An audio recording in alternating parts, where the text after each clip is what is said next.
Back in the day, Amanda and I used to take long-ass road trips whenever we could string a few days off. We both lived out east, Delaware, and any excuse to get the hell out of town was a good one. We'd plan our routes around restaurants that we'd seen on TV or weird Airbnbs in the middle of nowhere. Long weekends, holiday breaks, and the occasional mental health Monday that we'd call in sick for. We made it a habit to drive hundreds of miles with no real goal except fun and escape. We were in our mid-20s. Hangovers were brutal but recoverable.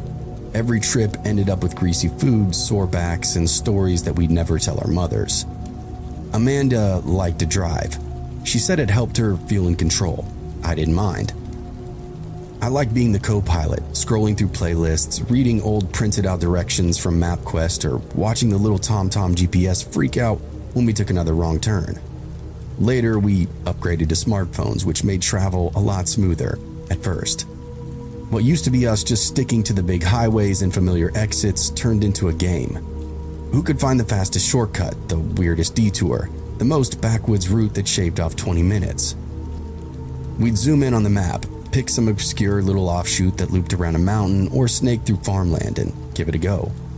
Usually, we'd end up on a gravel road surrounded by cornfields or pass through towns with one gas station and no stoplights. Sometimes it was a bust and we'd backtrack half an hour. Other times it was magic, like when we found that speakeasy in Kentucky just by chasing a shortcut off I-64. We always felt like we were onto something, like real explorers. But that one trip through West Virginia, that one changed the game. That was the one that soured us on the shortcuts. I can still remember Amanda tapping on the screen and saying, "This'll save us at least 90 minutes. Look." County Road 217 cuts right through the hills and drops us off into Charleston from the north. And I said, yeah, sure, why not? Let's roll. And God, do I wish I would have said no. The road narrowed fast. We were only 10 or 15 minutes into the shortcut and already the shoulder had disappeared.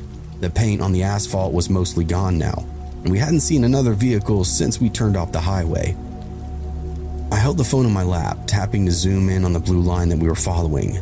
Amanda had both hands on the wheel, sunglasses sliding down her nose as she squinted into the sun.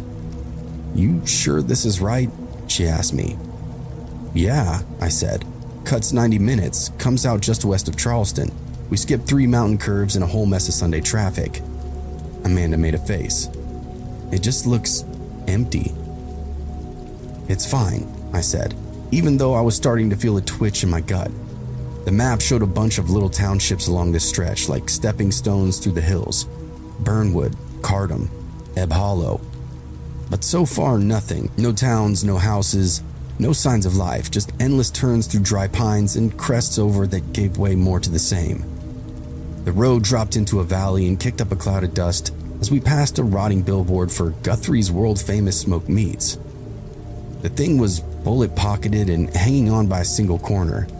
Amanda didn't say anything, but I could tell she was just as put off as I was.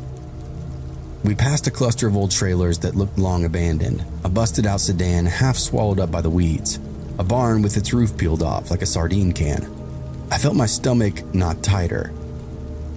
"I think these towns are dead," I said, and Amanda glanced over at me. "Huh?" "Boomtowns, maybe, mining or rail. They're still on the map, but they haven't been towns in decades now." I could see her chew that over, then she shook her head.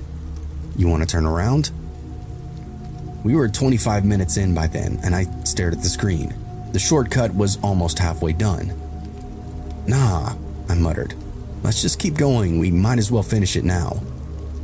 Amanda nodded, but she didn't smile again after that. The road narrowed again and curved through this shallow ravine. On either side there were husks of buildings, clapboard houses gutted by fires, a post office with ivy growing through its windows, a school bus with no wheels, and a family of crows nesting on the roof. We passed this old wooden sign that said Burnwood Pop 214. Then below that, spray painted in red, "Not anymore." I think that should have been the moment that I said screw it and called it, but I still didn't do it. I told Amanda that we were probably close to the other side, maybe another 10 miles, maybe 15. That wasn't a lie, I just didn't want to admit that I'd made a bad call. A few miles later, Just when the gas light blinked on and Amanda let out this sharp shit, we saw it. Hadley Springs. A crooked white sign marked the entrance, swaying on rusted chains. The town itself was better preserved than the others. Buildings with full roofs, intact windows, and a main drag that ran straight through. No trash, no graffiti, and cars parked along the curbs like residents had just stepped inside for lunch. But there was nobody outside. We rolled past this small diner with an open sign, unlit, a barber shop, an insurance office, a church with no name. Not one single person, no movement, no sound, just the soft roll of our tires and Amanda whispering, "This is weird." "Yeah, I know," I responded. "Just keep driving." We were maybe halfway through the town when the engine made that low burble sound that it does before it runs completely dry. "We're not gonna make it," Amanda said, panic creeping up into her voice.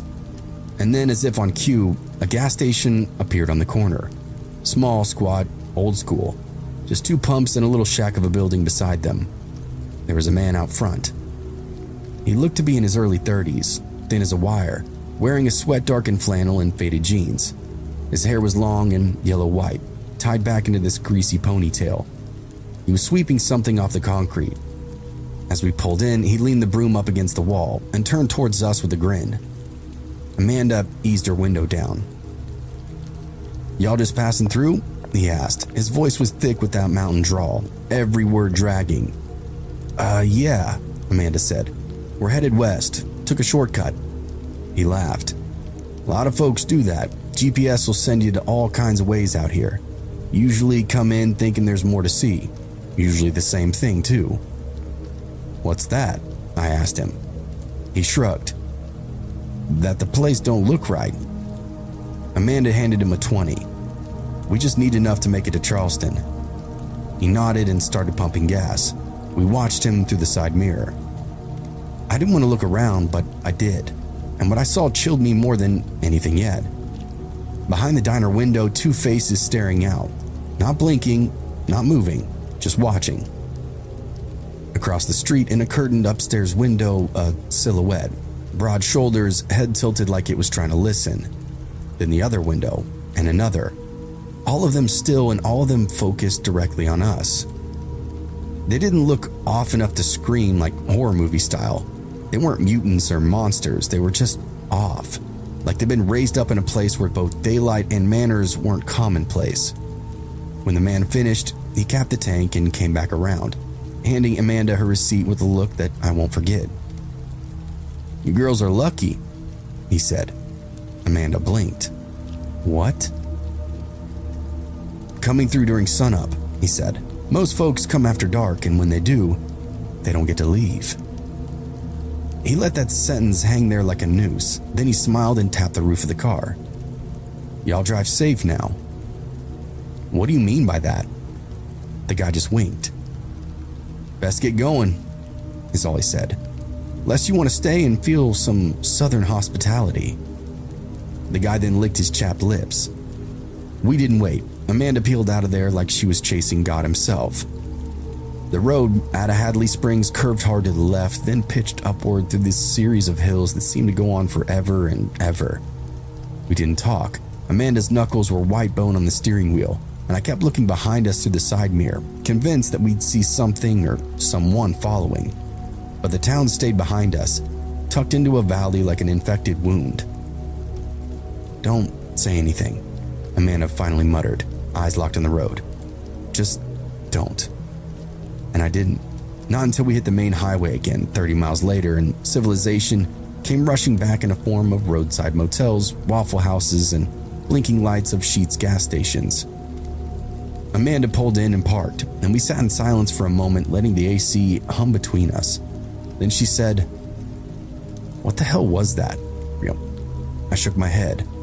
"I don't know. I kept thinking they were going to come out and try something or stop us." She looked over. "That guy at the gas station, what do you think he meant by that, about people staying?" "I don't know," I said again. "Maybe it was nothing, maybe it was just some kind of joke." Didn't sound like a joke to me. And I didn't respond to her. We went inside, bought some water and some chips, and the cashier didn't even look up. Amanda leaned against the counter while I paid and said, "You ever been so scared that you felt it in your teeth?" I nodded back at her. That night we got a cheap room, double beds, and a TV bolted to the dresser. We didn't go out for drinks like we planned to either. We didn't order food. We just sat in those same clothes that we wore all day, watching reruns and half listening for engine noises outside. Eventually, Amanda passed out. I didn't though. Not until the sky went from black to blue, and I knew the worst part of the night was over. I kept thinking about the creeps watching us from the windows. We took the long route home, highway all the way. No more back roads, no more shortcuts, and every time Amanda brought up a new trip, a new detour that she read about online, I shut it down before she could even finish. That was 5 years ago. We don't travel together anymore. Nothing bad happened between us, no falling out or anything. It just got real after that one. I never go through West Virginia without a full tank of gas anymore either.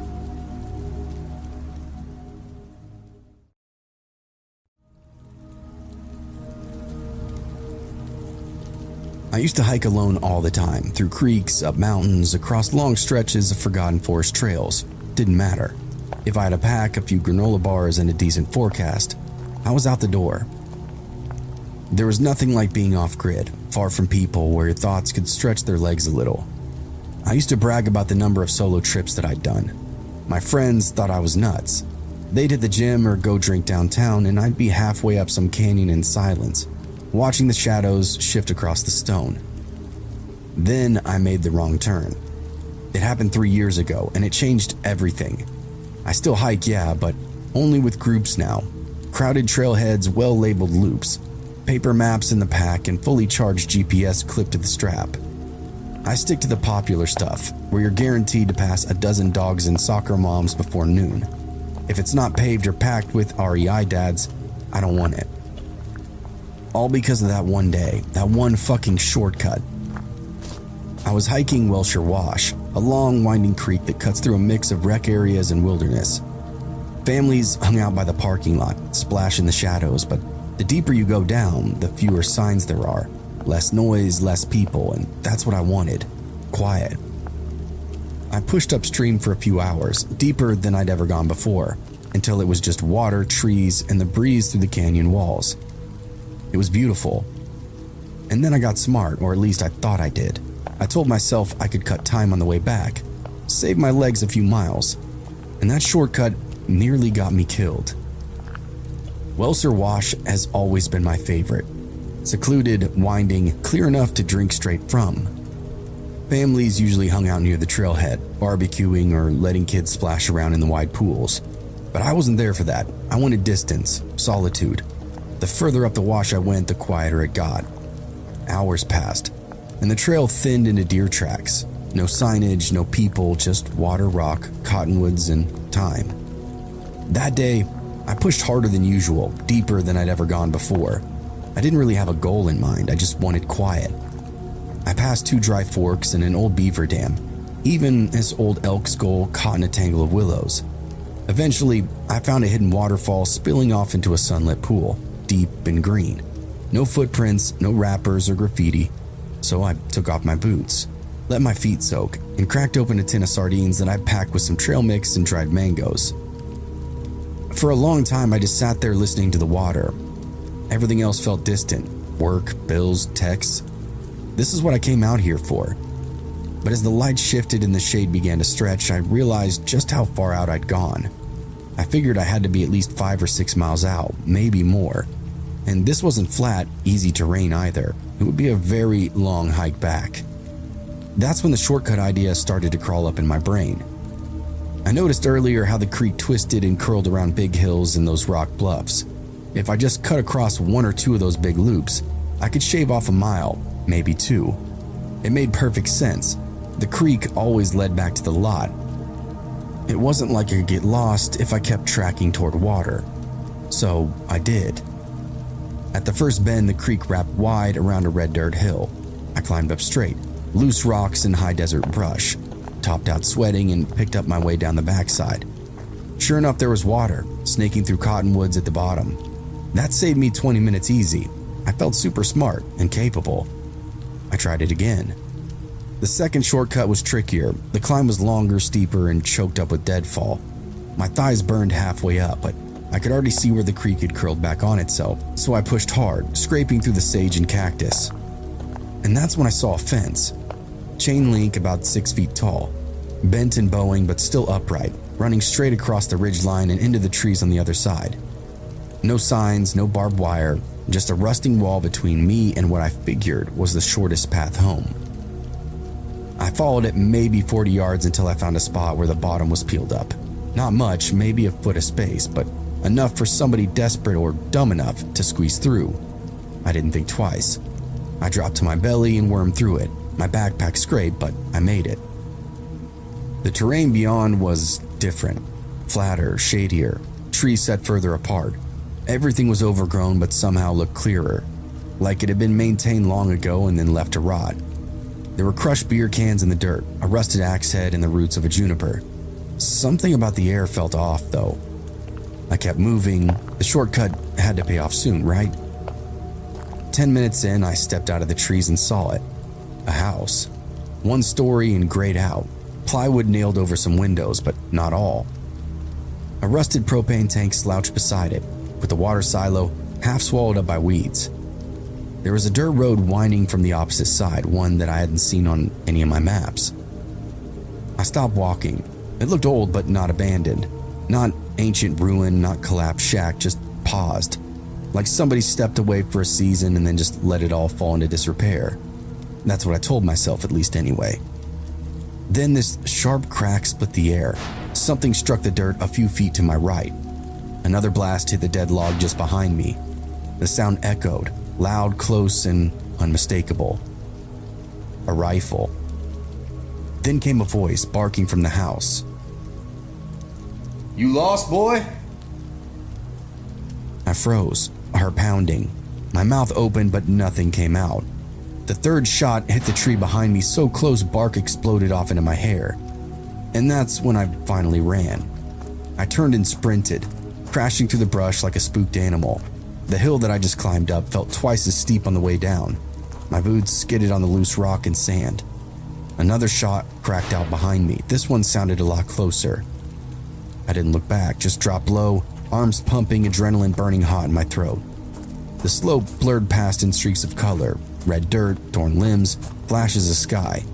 I slipped once and caught myself on this scrub oak, tore skin clean off my palm, but I kept going.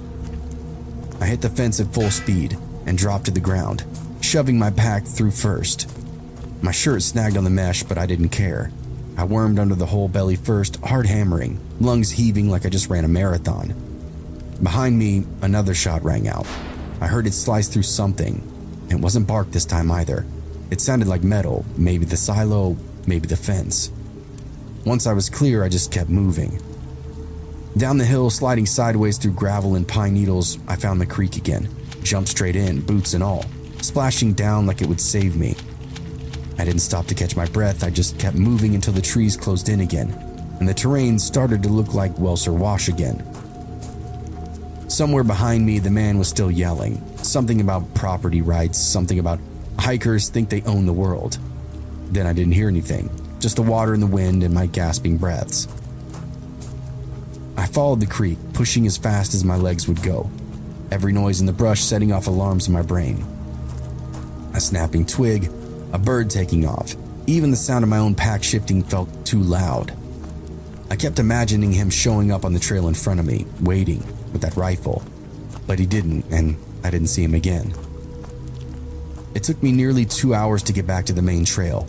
My socks were soaked, one knee bloodied from a fall that I barely even remember.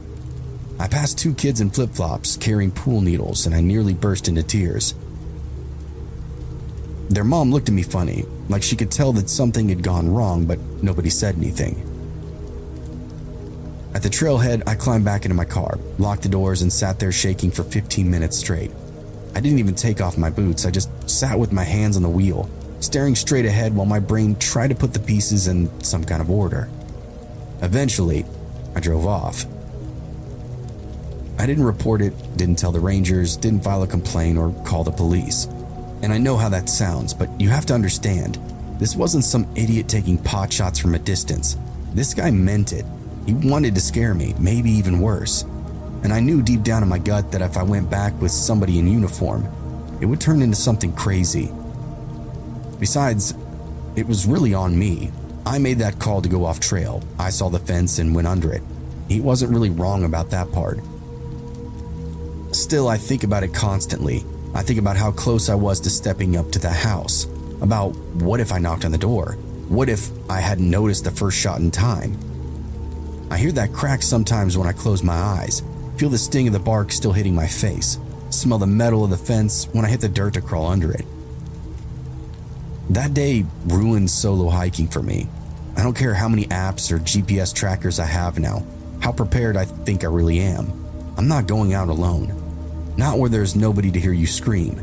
Not where a wrong turn drops you into somebody's crosshairs. I still hike to this day, but only with others, only where there's cell service. I study maps, I look for trip reports, and I don't just wing it anymore, no matter how scenic the route might actually be. And I never, ever take shortcuts.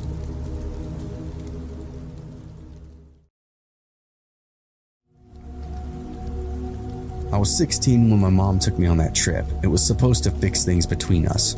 She worked nights and I skipped school. We barely talked unless somebody was yelling. It wasn't like we hated each other. We were just two people living in the same house, orbiting each other and pretending that it didn't hurt. I think she thought I was gay. I thought she was checked out, just making shit up about each other. She rented a car and planned 5 days through the Midwest, said we'd see the ocean, eat everywhere worth eating, talk if we wanted to, or just listen to music if we didn't. I remember standing in the driveway, watching her pack snacks and a cooler full of gas station drinks like we were going to summer camp. She looked hopeful. I didn't have the heart to be a dick about it either. Truth is, it was a good trip, great even.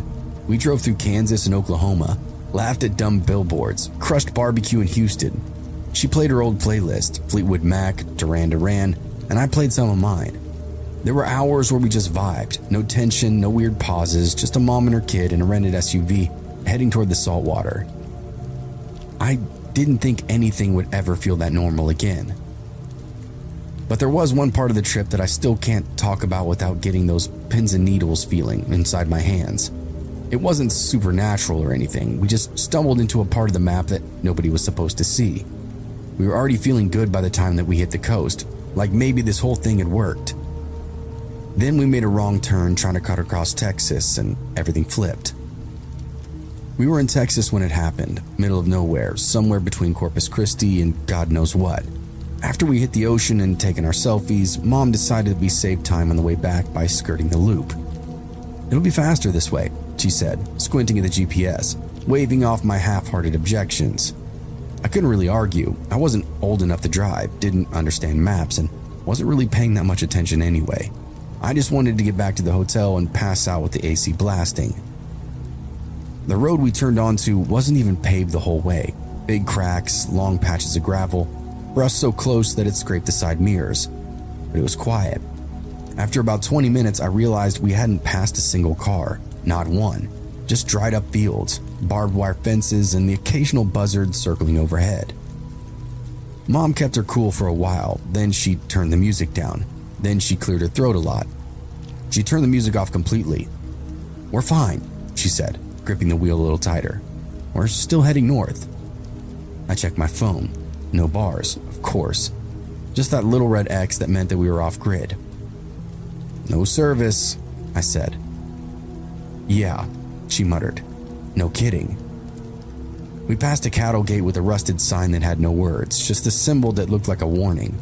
Then came the buildings, 7 or 8 of them, dumped in the middle of nowhere, like somebody gave up on a project halfway through. Concrete blocks with doors that didn't lock, a steel warehouse with a faded biohazard sign.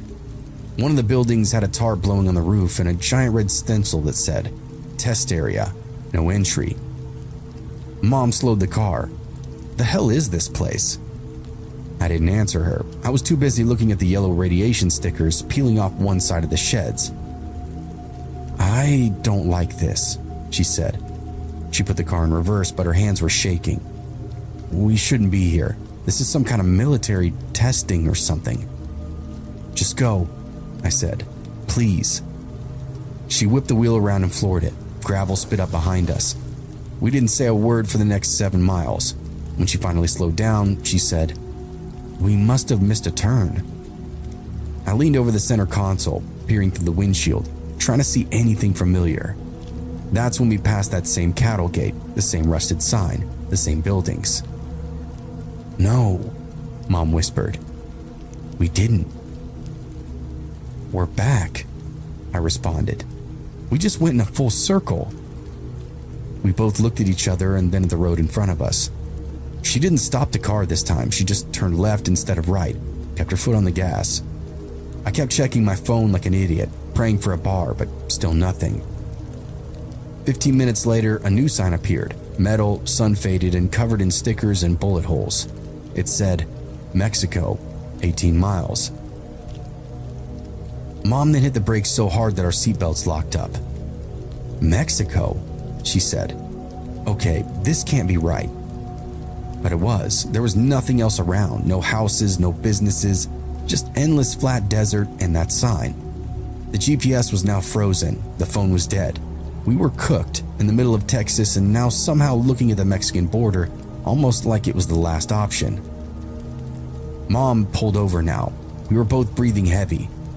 She dug around the glove box for the charging cable and plugged her phone in. "We just need like 5 seconds of signal, that's all." The phone powered up and we watched the bars. The charging cord was a 10-foot supercharger for emergencies. Now we could try to send texts over without it burning up the battery. But nothing. I got up and held it in the air, turned slowly in the circle thinking it would help, but still nothing. Just hot air, distant thunder, and a sky that was starting to dim around the edges. "I think maybe we should call 911, I said. My mom shook her head. "And tell him what? That we got lost and saw a building?" I guess she was right, even if I hated it. So we sat there drinking the last of the water, splitting a bag of trail mix while the heat started to bleed out of the day. The wind picked up. Somewhere in the distance, something metallic clanged like a gate slamming shut. Then my mom stood up. "Dust," she said, pointing. "There's a car coming." Sure enough, a cloud of dust was rising in the distance, a big one. We both got up and started waving, and when that didn't feel like enough, I leaned over and started honking the horn in bursts. Headlights flashed back. The SUV, black, fast, and spotless, peeled off the road and came straight at us, eating up the ground like it had a purpose. By the time it skidded to a stop, we were standing in front of our rental, hands in the air. The doors opened and 5 men stepped out. They were all dressed sharply, pressed shirts, dark jeans, heavy boots, gold chains, sunglasses, even though the sun was mostly gone now. One had a cigarette burning between his fingers. All of them had rifles, and not one of them was smiling.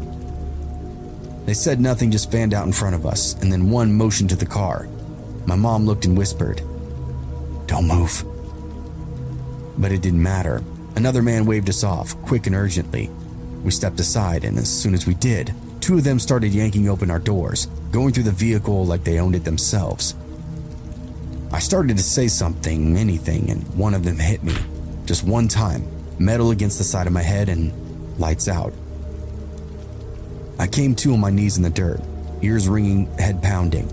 My mom was crying softly next to me, hands still up. The men were laughing now, chattering in Spanish, but we didn't understand. Tossing our snacks into the dirt, pulling wires from the dashboard. One of them held up my backpack and shook it out like it might be hiding something valuable. When nothing came out but a crushed protein bar in my hoodie, he threw it on the ground and spit on it. The one who hit me just stood nearby watching, no expression. I don't even think I saw him blink. None of them asked any questions, none of them said what they wanted. They never pointed the guns away either, so every second felt like it might be our last. And then just like that, they stopped. One of them whistled, a sharp casual note like somebody calling a dog. The rest turned and headed back to the SUV. They piled in fast, revved the engine, and spun off in the direction they'd come from, kicking up the same trail of dust that they'd arrived with. My mom helped me to my feet. My head throbbed, and I could already feel the bruise blooming up against my cheekbone.